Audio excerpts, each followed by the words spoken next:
dan selamat datang kembali. Pernah nggak sih Anda berhenti sejenak terus bertanya, kualitas hidup Anda sekarang ini, apa benar-benar lebih baik dibanding, katakanlah, generasi kakek nenek Anda? Kita kan sering banget ya dengar keluhan soal sibuk, stres, tapi apa iya cuma itu ceritanya? Pertanyaan bagus itu buat mulai. Hari ini kita bakal coba selami lebih dalam ya, bab 17 dari materi sumber kita ini, fokus utamanya soal kualitas hidup. Kita nggak akan sekedar opini, tapi coba lihat data konkret, bukti nyata gitu, tentang gimana sih aspek-aspek hidup kita ini berubah. Betul, sumber kita kali ini banyak banget ada data soal penggunaan waktu, terus biaya kebutuhan pokok kayak penerangan, akses kita ke budaya, bahkan sampai survei kebahagiaan global. Jadi misi kita hari ini tuh, apa ya, memahami gimana kemajuan yang akarnya sering dibilang dari pencerahan, sains, humanisme, itu secara konkret ningkatin kualitas hidup Anda, baik yang objektif maupun yang subjektif yang Anda rasakan. Yuk kita bedah bareng. Mari kita mulai dari yang paling sering jadi keluhan ya, waktu. Kayaknya narasi soal kurang waktu di zaman modern ini ada di mana-mana kan? Pasangan kerja dua-duanya, jadwal anak padat banget, belum lagi gangguan notifikasi HP yang nggak ada habisnya. Rasanya dikejar-kejar terus. Persis, perasaan umumnya kan gitu. Kita ngerasa jauh lebih sibuk, lebih tertekan soal waktu dibanding orang tua atau kakek nenek kita dulu. Tapi, data di materi Anda ini mendukung nggak sih perasaan kolektif ini? Ternyata agak beda ya ceritanya. Cukup mengejutkan memang. Kalau kita lihat data historis dari Amerika Serikat misalnya, yang melacak periode cukup panjang ya, dari 1965 sampai sekitar 2015 gitu, seperti yang diulas di sini, trennya itu malah nunjukin ada peningkatan waktu luang. Lumayan signifikan loh buat rata-rata orang dewasa. Tunggu. Peningkatan waktu luang. Sampai 10 jam ekstra seminggu buat pria, dan lebih dari 6 jam buat wanita dibanding tahun 60-an. Masa sih? Rasanya kok susah dipercaya ya di tengah keluhan soal burnout, soal kesibukan yang kayaknya makin parah sekarang. Apa data ini beneran nangkap tekanan kerja modern atau ada yang kelewat?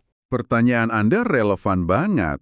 Data ini memang ukurnya jumlah jam yang nggak dihabiskan buat kerja cari nafkah atau kerjaan rumah tangga yang esensial. Nah, peningkatannya itu datang dari dua sumber utama. Pertama ya jelas, penurunan jam kerja formal per minggu secara historis. Di banyak negara maju, standar 40 jam kerja per minggu itu kan hasil perjuangan panjang ya, dari jam kerja yang dulu jauh lebih lama dan berat. Oke, itu masuk akal.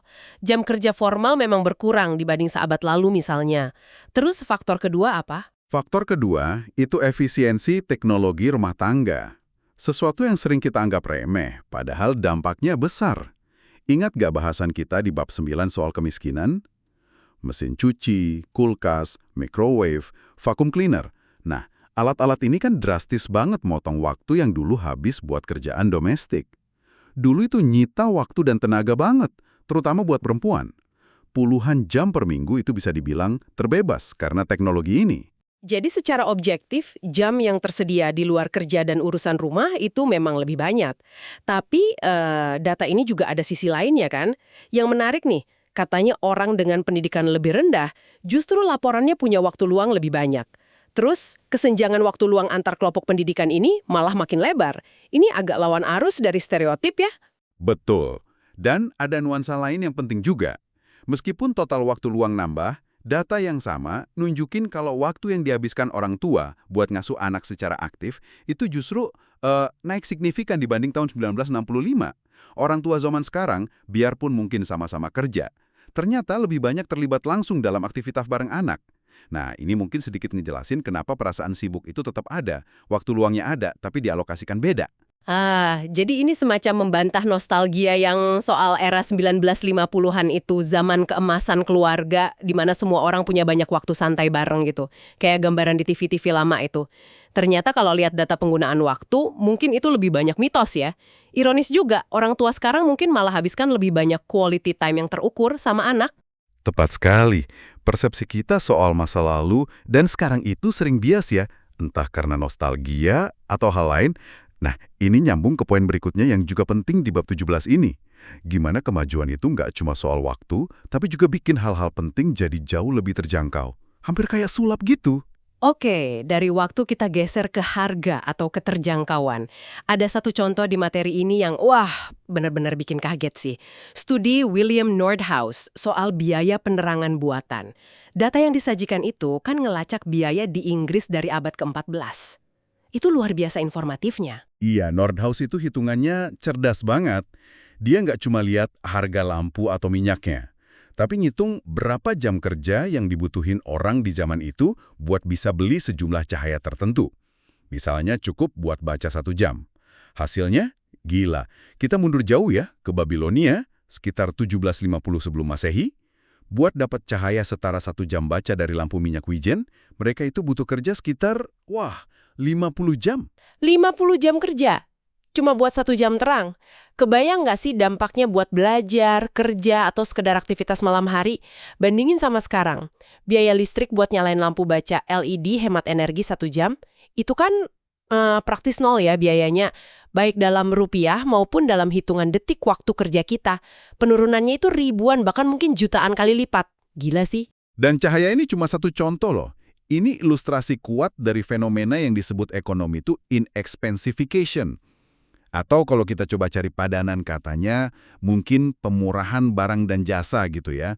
Teknologi, produksi massal, efisiensi, itu bikin banyak banget hal yang dulu barang mewah, atau bahkan nggak kebayang, jadi murah banget relatif sama pendapatan atau waktu kerja kita. Luar biasa ya, gimana hal sepenting cahaya bisa jadi semurah itu sampai kita hampir nggak mikirin lagi biayanya. Mungkin ini berlaku buat banyak hal lain juga ya, yang kita anggap biasa aja sekarang. Air bersih di keran, komunikasi instan lewat HP. Ini nyambung lagi ke tema bab 8 yang dulu kita bahas. Dampak nyata sains dan teknologi buat kehidupan sehari-hari. Tepat. Kemajuan material ini seringkali nggak kelihatan karena udah jadi bagian dari normalitas kita.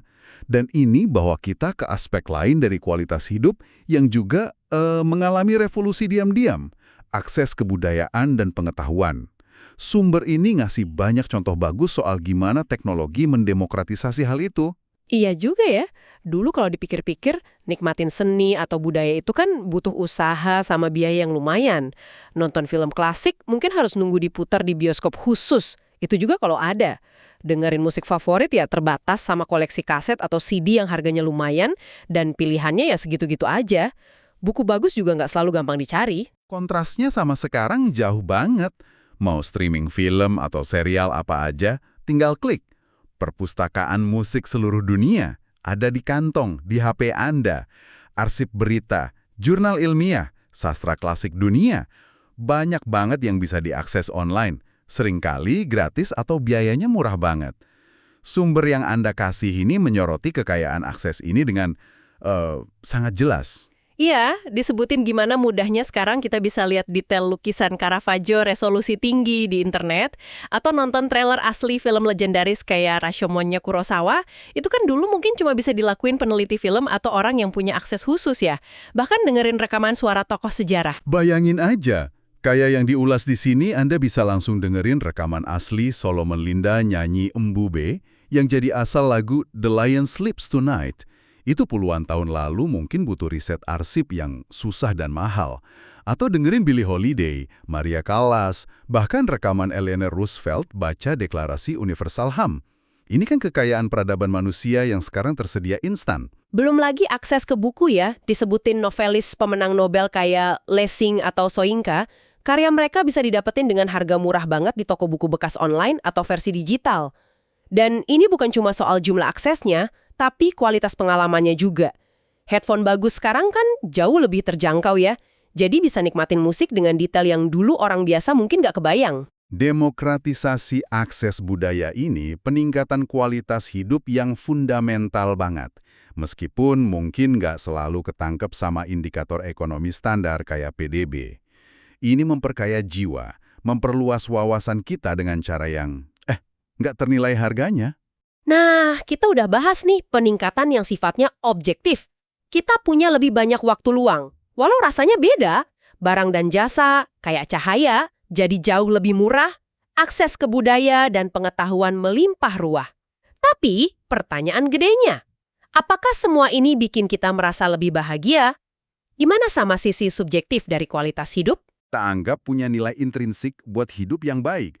Contohnya ya kesehatan, pendidikan, keamanan, kebebasan, sumber daya cukup, waktu luang yang tadi kita bahas.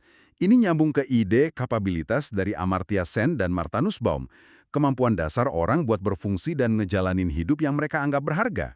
Oke, itu sisi objektifnya. Terus ada kesejahteraan subjektif yang lebih ke gimana kita merasa soal hidup kita gitu ya. Benar, ini evaluasi pribadi seseorang tentang hidupnya secara keseluruhan. Biasanya diukur lewat survei kebahagiaan atau kepuasan hidup. Para ilmuwan sosial pakai macam-macam metode. Misalnya nanya, secara keseluruhan, seberapa puaskah Anda dengan hidup Anda saat ini? Pakai skala tertentu. Atau pakai skala centril, responden diminta bayangin tangga kehidupan dari 0 terburuk sampai 10 terbaik. Terus nunjuk mereka ngerasa ada di anak tangga mana. Ngukur perasaan pasti nggak gampang ya. Metode ini cukup bisa diandelin emang ya? Iya ada tantangannya, pasti. Jawaban bisa kepengaruh mood sesaat, cuaca, atau bahkan pertanyaan sebelumnya di survei. Menarik loh. Katanya kalau orang ditanya soal politik dulu, sebelum ditanya soal kebahagiaan, skor bahagianya cenderung turun. Makanya, peneliti biasanya gabungin beberapa ukuran beda dan lihat tren dalam data besar biar dapat gambaran yang lebih stabil soal kesejahteraan subjektif ini. Menarik. Jadi, apa kata data global soal hubungan antara kemajuan objektif kayak kekayaan negara sama kebahagiaan subjektif ini? Apa negara yang lebih kaya otomatis penduduknya lebih bahagia? Secara umumnya, tren globalnya cukup konsisten. Ada korelasi positif yang kuat antara tingkat pendapatan per kapita negara, PDB per kapita, sama tingkat rata-rata kebahagiaan atau kepuasan hidup yang dilaporin penduduknya. Ini temuan yang didukung banyak penelitian, termasuk yang disebut di materi Anda oleh ekonom kayak Dayton, Stevenson, dan Wolfers. Makin sejahtera negara secara ekonomi, makin tinggi juga rata-rata kebahagiaan warganya. Ini nyambung ke diskusi kita di bab 8 dan 9 soal dampak positif pertumbuhan ekonomi buat ngurangin kemiskinan dan ningkatin kualitas hidup dasar. Jadi, uang emang bisa beli kebahagiaan sampai batas tertentu ya, setidaknya di tingkat negara. Tapi, kayak biasa, pasti ada pengecualian atau kerumitannya kan? Sumber ini nyorot Amerika Serikat sebagai kasus yang menarik nih. Tepat sekali. Amerika Serikat itu semacam outlier atau pengecualian penting. Meskipun pendapatan per kapita di AS terus naik signifikan sejak tahun 1970-an, tingkat rata-rata kebahagiaan yang dilaporin penduduknya itu cenderung datar atau stagnan di periode yang sama. Ini sering disebut paradoks Easterland versi AS. Kenapa gitu? Wah, banyak perdebatannya. Tapi beberapa faktor yang sering disebut itu termasuk naiknya ketimpangan pendapatan yang lebih tajam di AS dibanding negara maju lain, terus mungkin erosi modal sosial atau faktor budaya lain. Wah, ini jadi bikin mikir ya, apa sih sebenarnya yang bikin bahagia? Materi ini juga nyebutin paradoks lain, misalnya soal generasi baby boomer di AS. Mereka kan tumbuh di masa makmur banget, tapi beberapa studi nunjukin mereka laporin tingkat kebahagiaan yang nggak lebih tinggi, malah mungkin lebih banyak masalah psikologis dibanding generasi orang tua mereka yang ngalamin zaman susah kayak depresi besar dan Perang Dunia II. Ada juga paradoks terkait gender yang cukup bikin bingung. Di banyak negara maju, termasuk AS, kebahagiaan yang dilaporin perempuan itu cenderung turun atau stagnan relatif dibanding laki-laki. Padahal perempuan kan udah ngalamin kemajuan besar soal pendidikan, kerja, pendapatan, otonomi pribadi. Penyebabnya masih jadi bahan riset, tapi ini nunjukin kalau kemajuan di satu area objektif itu nggak otomatis langsung jadi peningkatan kesejahteraan subjektif. Ada juga indikasi kalau tingkat kecemasan mungkin naik di beberapa kelompok masyarakat modern. Rumit banget ya ternyata, hubungan antara kondisi objektif sama perasaan subjektif itu nggak lurus gitu aja. Terus gimana sama data yang lebih keras kayak angka bunuh diri? Apa itu ngikutin tren kebahagiaan ini? Data bunuh diri juga ngasih gambaran yang lebih kompleks dari sekedar narasi krisis. Kalau kita lihat data historis jangka panjang dari negara kaya Inggris, Prancis, atau AS, tingkat bunuh diri saat ini secara umum itu justru lebih rendah dibanding puncak-puncak di masa lalu, kayak awal abad ke-20 atau pas depresi besar tahun 1930-an. Jadi, meskipun ada kekhawatiran soal peningkatan angka bunuh diri belakangan ini di beberapa negara, itu gimana? Betul, ada fluktuasi dan tren yang beda antar kelompok usia dan generasi. Peningkatan di AS baru-baru ini misalnya, sebagian dipengaruhi oleh penuaan populasi, generasi baby boomer pria masuk usia berisiko tinggi. Tapi data juga nunjukin kalau generasi yang lebih muda kayak milenial, itu kayaknya nggak ngelanjutin tren peningkatan risiko bunuh diri antar generasi yang kelihatan di generasi sebelumnya. Jadi sekali lagi, penting buat lihat data jangka panjang dan nuansanya. Jangan cuma lihat potret sesaat. Ini semua jadi ngingetin saya sama kutipan komedian Louis C.K. yang dikutip di materi ini. Dia kan nyeletuk gitu ya, gimana semuanya luar biasa dan tak seorang pun bahagia. Kita bisa naik pesawat, itu kan keajaiban teknologi, tapi malah ngeluh soal wifi lemot atau nunggu bentar di landasan. Kutipan itu cerdas banget nangkep inti dari bias psikologis kita. Hedonic treadmill atau adaptasi hedonis. Kita itu cenderung cepet banget terbiasa sama peningkatan kondisi hidup, nganggepnya jadi hal normal, terus fokusnya malah ke keluhan-keluhan kecil yang sisa. Kita lupa betapa luar biasanya kondisi dasar kita dibanding hampir semua orang yang pernah hidup sebelumnya. Ini balik lagi ke jurang antara peningkatan objektif yang luar biasa dalam kualitas hidup, sama gimana kita secara subjektif ngalaminnya. Kita bisa jadi, kayak istilah di sumber ini, orang bodoh manja yang gagal ngitung berkah kita. Padahal semua kemajuan ini, waktu luang, biaya hidup murah, akses budaya, kesehatan ningkat, harapan hidup naik, itu kan bukan sesuatu yang tiba-tiba ada gitu aja. Tepat sekali. Ini adalah pencapaian kumulatif peradaban manusia. Hasil dari penerapan akal budi, metode ilmiah, nilai-nilai humanis, intinya pencerahanlah. Buat secara sadar dan sistematis memperbaiki kondisi manusia. Rasa syukur atau ketiadaannya, yang juga disinggung di bahasan bab 6 soal kemajuan kesehatan, jadi relevan banget di sini. Mengingat dari mana kita berasal, itu bantu kita menghargai di mana kita sekarang. Baiklah, mari kita coba rangkum ya temuan utama dari penelusuran kita di bab 17 ini.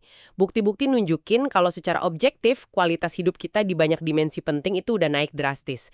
Kita punya lebih banyak waktu luang daripada yang kita rasa, biaya buat kebutuhan dasar kayak penerangan, dan banyak hal lain itu udah anjlok banget, akses ke kekayaan budaya dan pengetahuan dunia belum pernah segampang ini, dan secara global, kesejahteraan subjektif itu cenderung naik, seiring kemakmuran ekonomi, meskipun ya ada pengecualian dan paradoks yang penting buat dicatat.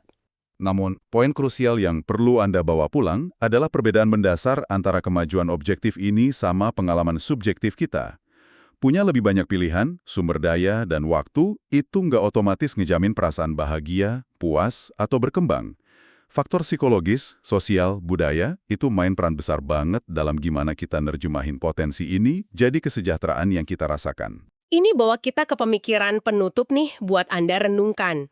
Mengingat semua kemajuan objektif yang luar biasa ini, buah dari kerja keras, inovasi, penerapan nilai pencerahan selama berabad-abad, apalagi sih sebenarnya yang kita butuhkan sebagai individu dan masyarakat buat bisa benar-benar nerjemahin potensi, jadi rasa puas, bahagia, dan perkembangan diri yang sejati.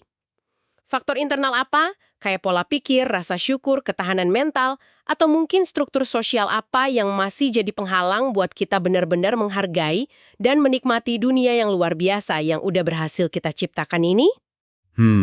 Sebuah pertanyaan reflektif yang bagus ya, buat dibawa sambil menikmati kemudahan hidup modern yang sering kita anggap remeh ini. Sampai jumpa di pembahasan kita selanjutnya.